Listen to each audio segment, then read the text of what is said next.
நம்ம எப்படிப்பட்ட சமுதாயத்தில் வாழ்ந்துட்டு இருக்கிறோம் அப்படிங்கிறது தெரியும்.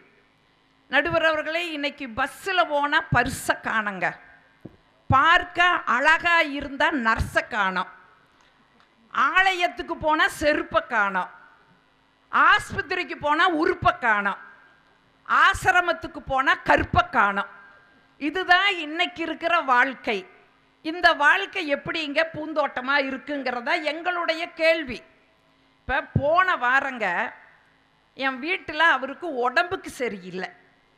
நான் அப்படியே பக்கத்தில் உட்காந்து கன்னத்தில் கை வச்சு சோகமாக அவரையே பார்த்துட்டு இருந்தேன். யார் கன்னத்துலம்மா? என் கன்னத்தில்